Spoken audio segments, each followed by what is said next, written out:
오늘 우리에게 주시는 하나님의 말씀은 신약성경 마가복음 9장입니다. 마가복음 9장 35절부터 37절 말씀을 함께 보시겠습니다. 제가 읽겠습니다.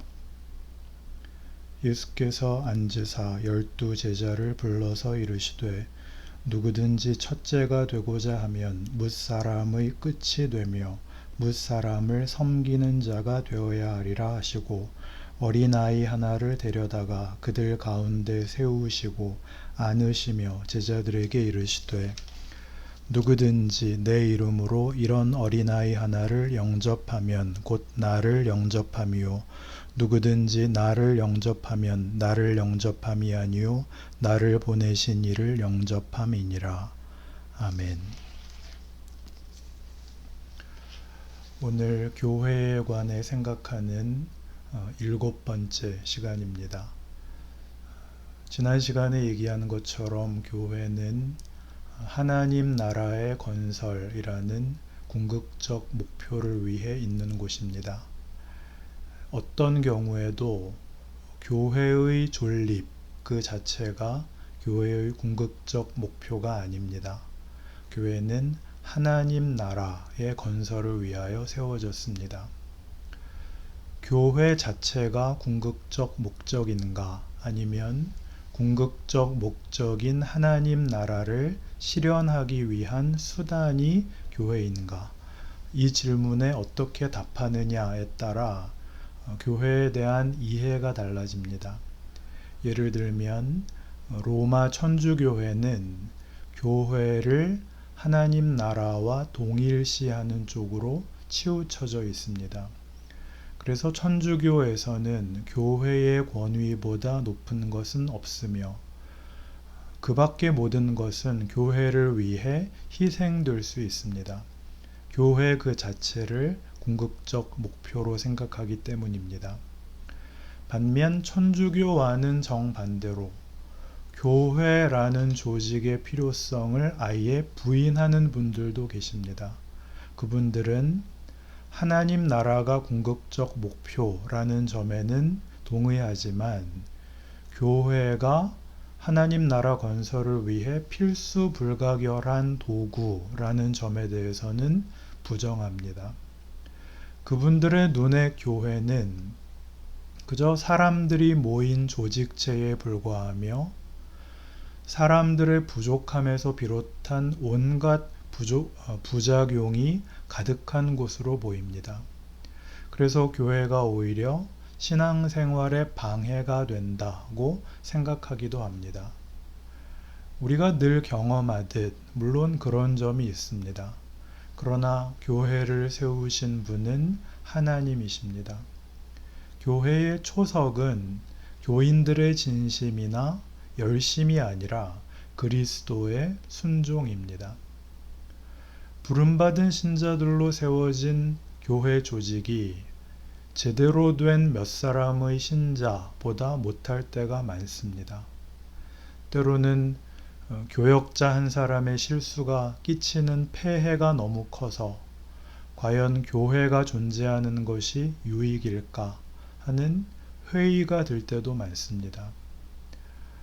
그런데 하나님은 이 모든 것을 다 아시면서도 교회를 세우셨고 부르신 신자들을 교회로 모으셨습니다. 사람이 많이 모이면 성도들이 가진 열심과 진심을 합하여 더 큰 일을 할 수 있을 것이라고 기대하는 분들도 계십니다. 그래서 10명보다는 100명이, 100명보다는 1000명이 모인 교회가 더 많은 일을 하며 더 큰 영향력을 행사할 것이라고 생각합니다. 하지만 교회는 영향력을 과시하기 위해서가 아니라 순종의 삶을 요구하기 위해 세워졌다고 성경은 가르칩니다. 그러니 어찌 보면 순종의 씨름을 위해서는 교회가 잘 나가는 것보다 차라리 쇠퇴해가는 편이 더 나을 수도 있습니다. 충신은 국가가 어려울 때 일하는 사람입니다. 충신의 존재는 평화기가 아니라 위기에 드러납니다. 이런 이유로 하나님은 교회를 끊임없이 흔들리는 시험 속에 두시는 것인지도 모릅니다. 심지어 하나님은 교회에 악한 자들이 들락날락하는 것마저 내버려 두십니다. 순종과 충성을 훈련하기 위해서는 그것도 유익이 되기 때문에 그렇습니다. 이 뜻을 알면서도 우리는 쉽게 저런 사람만 없으면 우리가 멋지게 하나님의 일을 할 텐데 라고 생각하곤 합니다. 오래전에 큰 분쟁이 난 어떤 교회의 담임 목사님을 만난 적이 있었습니다. 담임 목사님을 반대하는 많은 교인들이 교회를 떠난 교회였습니다. 목사님께 얼마나 힘드셨냐고 말씀드렸더니 그 목사님께서 아니 오히려 잘 됐다고 하셨습니다. 무서운 말씀을 하셨습니다. 말 안 듣는 교인들 다 떠나고 말 잘 듣는 교인들만 남았다고 하셨습니다. 그 말을 듣고 정말 이 목사님이 그렇게 생각하신다면 이 교회는 이제 브레이크가 없이 폭주하는 자동차처럼 위험한 교회가 되었구나 라고 생각했습니다. 여러분, 교회는 흠 없고 유능한 사람이 모이는 곳이 아닙니다. 교회는 아무리 못나고 답답한 사람이 있더라도 참고 견디고 기다려주는 곳입니다. 신앙생활에서 언제나 이 점을 기억하시기 바랍니다. 이제 이런 맥락에서 교회의 책임에 대해 생각해 봅시다. 하나님이 교회에 요구하시는 것은 무엇일까요? 먼저 생각할 것은 교회는 종말론적 특성을 지녔다는 점입니다. 어려운 얘기인 것 같지만 교회는 하나님 나라의 건설을 위하여 세워진 기관이기 때문에 교회는 교회 그 자체가 완성일 수 없다는 얘기입니다. 왜냐하면 주님이 재림하셔야 교회는 교회에 맡겨진 소임을 다하는 것이기 때문입니다. 우리를 불러내시는 일이 주님이 이 땅에 오신 가장 중요한 사역이었다면 이제 그 은혜로 부르심을 완성하는 일은 장차 이 땅에 오실 주님의 가장 중요한 사역이 될 것입니다. 예수께서 2000년 전에 처음 오신 것을 한자 단어로 처음 초에 임할림 자를 써서 초림이라고 합니다. 교회는 그리스도의 초림과 그의 십자가 순환을 기초로 세워졌습니다. 그렇다면 이제 교회는 그리스도의 재림을 향하여 나아가고 있는 중입니다. 이것이 교회의 종말론적 성격이라는 말의 의미입니다. 재림, 종말 이런 단어는 좀 무섭게 들리기도 합니다. 왜냐하면 우리가 이런 단어와 표현들을 극단적으로 사용하며 잘못된 경우, 곁길로 가는 경우를 참 많이 보았기 때문에 그렇습니다.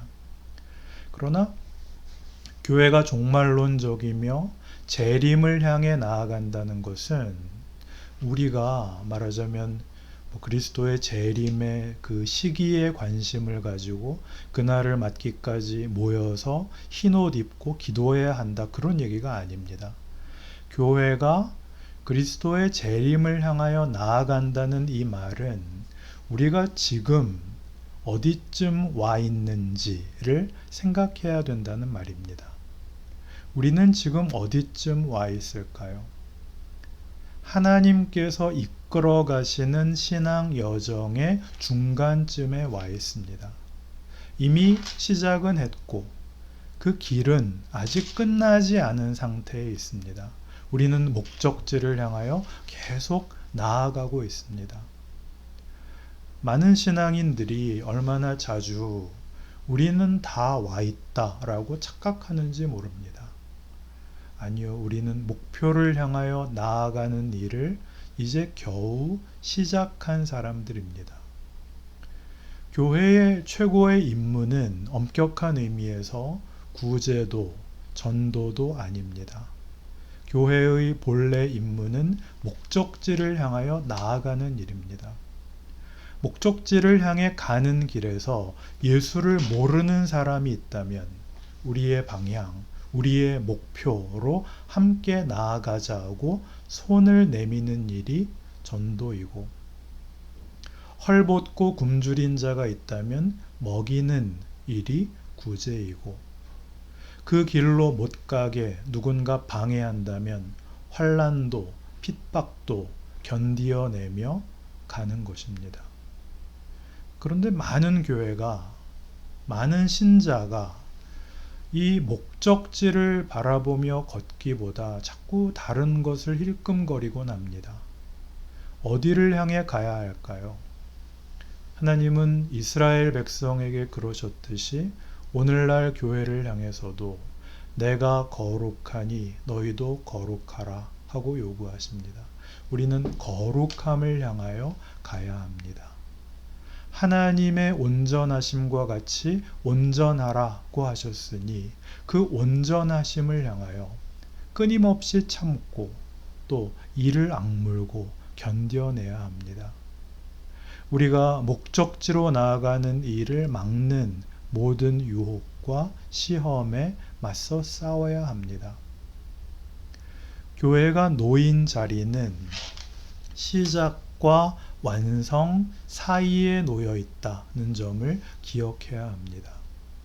하나님의 나라가 시작되었으나 아직 완성되지 않았습니다. 지금은 완성을 향하여 나아가는 과정에 있습니다. 그 과정에서 교회는 오는 세상, 완성될 나라의 능력을 잠시 미리 맛보기도 합니다. 교회를 통해 베푸시는 하나님의 은혜를 체험하고 풍성한 성도의 교제를 맛보기도 합니다. 하지만 완성을 바라보며 기다리는 인내와 고통의 과정도 겪고 있습니다. 사도행전을 보시면 그 처음 교회에 성령 강림이 있었고 자신의 소유를 다 내어주는 유무상통의 역사도 있었습니다. 또한 주님이 함께 하셔서 많은 기적도 있었습니다. 베드로와 요한이 손을 내밀자 안전뱅이가 일어났습니다. 각종 은사가 있었고 성령의 역사가 눈부셨습니다. 이런 것들은 전부 우리가 지금 걷고 있고 목표하는 하나님 나라의 첫 열매입니다. 우리가 지금 그 완성을 향해 제대로 가고 있다고 보여주는 증표이기도 합니다. 그러나 분명한 증거에 못지않게 초대교회에는 많은 고난이 있었습니다. 교회 안에는 다툼과 분열이 있었고 예수의 그것과 다른 가치관에서 오는 유혹과 박해가 늘 있었습니다. 이처럼 기적과 고난이 공존하는 그 교회의 자리를 확인한 사도행전을 우리가 가지고 있다면 오늘날 교회에 닥친 고난 역시 우리는 감수할 줄 알아야 합니다. 이 모든 일 속에서도 하나님이 일하심을 바라보며 경주하고 끝까지 인내하는 그게 교회입니다. 교회는 하나님 나라가 어떤 곳인지 그 본질을 보여주는 유일한 곳입니다. 세상이 알지도 못하고 알 수도 없는 목표를 향해 나아가면서 하나님 나라는 이런 곳이라고 보여주는 곳이 바로 교회입니다. 그러니 교회는 세상이 맺지 못하는 열매를 맺어야 합니다. 교회는 어떤 열매를 맺어야 할까요? 우리 여러 번 보신 그 마태복음 16장 베드로의 고백 위에 그 교회를 세우시는 예수님이 그 베드로의 고백 위에 교회를 세우시고 천국 열쇠를 맡기겠다고 합니다. 그런 후에 예수님이 당신이 고난을 받고 죽으실 일을 말씀하시자 이 말을 들은 베드로가 만류하죠. 마태복음 16장 21절에 이렇게 되어 있습니다. 이때로부터 예수 그리스도께서 자기가 예루살렘에 올라가 장로들과 대제사장들과 서기관들에게 많은 고난을 받고 죽임을 당하고 제3일에 살아나야 할 것을 제자들에게 비로소 나타내시니 베드로가 예수를 붙들고 항변하여 이르되 주여 그리 마옵소서 이 일이 결코 주께 미치지 아니하리이다. 그러자 주님이 베드로를 꾸짖으신 후에 이런 명령을 주십니다. 24절입니다. 이에 예수께서 제자들에게 이르시되 누구든지 나를 따라오려거든 자기를 부인하고 자기 십자가를 지고 나를 따를 것이니라. 이 사건 후에 예수님의 많은 가르침들이 집중적으로 나타나기 시작합니다. 이를테면 자기 목숨을 얻고자 하는 자는 잃을 것이요 잃는 자는 얻을 것이라. 누구든지 대접을 받으려거든 대접하라. 으뜸이 되고자 하는 자는 섬기는 자가 되라 와 같은 가르침입니다. 말하자면 지는 자가 되라 하는 말씀인데 이런 가르침이야말로 하나님 나라가 어떤 곳인지를 잘 설명해 줍니다. 하나님 나라의 성격과 하나님 백성의 본질을 설명하는 차원에서는 늘 이런 식의 요구가 등장하는 것입니다. 쉽지 않죠. 세베대의 아들들의 어머니가 와서 자기 아들들을 주의 나라에서 하나는 주의 우편에 하나는 주의 좌편에 앉게 해주십시오 라고 요청했을 때 주님이 이렇게 대답을 하십니다. 마태복음 20장 26절입니다. 너희 중에는 그렇지 않아야 하나니 너희 중에 누구든지 크고자 하는 자는 너희를 섬기는 자가 되고 너희 중에 누구든지 으뜸이 되고자 하는 자는 너희의 종이 되어야 하리라. 인자가 온 것은 섬김을 받으려 함이 아니라 도리어 섬기려 하고 자기 목숨을 많은 사람의 대속물로 주려 함이니라. 살면서 가장 어려운 일은 남을 섬기는 일입니다. 다른 이의 짐을 지는 것은 참 싫은 일입니다. 내 짐도 버거운데 남의 짐이라니요. 사람들이 싸우는 이유도 대부분 자기 일은 자기가 알아서 할 것이지 내가 언제까지 남의 뒤치다꺼리를 해야 하나 하는 불만 때문입니다. 형제, 자매, 부모, 자식, 직장 동료 간의 싸움이 전부 그것입니다. 그러나 성경은 속옷을 달라고 하면 겉옷까지 주라고 합니다. 이 훈련을 하지 않는다면 교인이 아닙니다. 물론 하루아침에 되지는 않습니다. 어렵습니다. 그러니 힘을 다해야 합니다. 그래서 교회의 싸움은 서로를 견디는 싸움입니다. 신앙의 싸움은 말하자면 누가 잘했느냐의 싸움이 아니고 누가 비명을 늦게 내느냐의 싸움입니다. 함부로 충고하고 조언하고 평가하고 판단해서는 사람은 아무도 변하지 않습니다.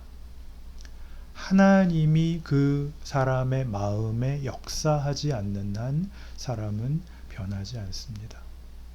어쩌면 우리가 충고하는 우리가 하는 그 충고하는 그 사람에게 도움을 주기 위해서라기보다는 내가 그 사람을 견딜 수 없어서 터져 나오는 비명인지도 모릅니다.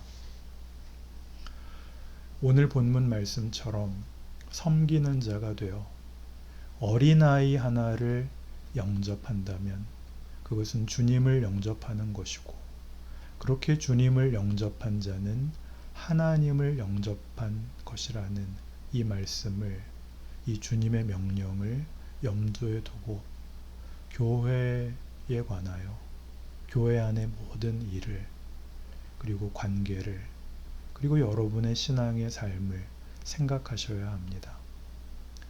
다만 도덕과 인품의 차원에서만 그치지 말고 주께서 십자가를 지신 마음을 기억하여 모든 일을 그 주님을 따르는 자세로 대하기 시작하면 우리는 모든 사건 속에서 주님을 만나게 될 것입니다. 이런 모습을 보여주는 우리 하늘소망교우 여러분, 그리고 우리 믿음의 공동체인 우리 하늘소망교회가 되기를 바랍니다. 기도합시다.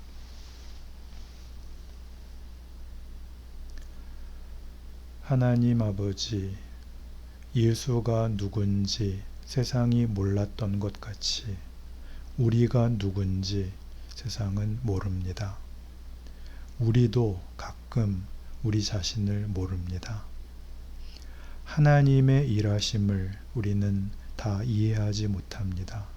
하나님의 크심, 거룩하심, 복되시고 신실하심을 알고 있지만 더 알게 하옵소서. 하나님 나라가 어떤 곳인지 그 본질을 보여주는 유일한 교회로, 세상이 알지도 못하고 알 수도 없는 그 목표를 향해 사랑하고 충성하고 오래 참고 용서하는 그 길을 걷게 하사 주 예수 안에서 보이신 하나님의 사랑을 누리는, 나누는 복된 교회 되도록 인도하여 주옵소서. 예수님 이름으로 기도합니다. 아멘.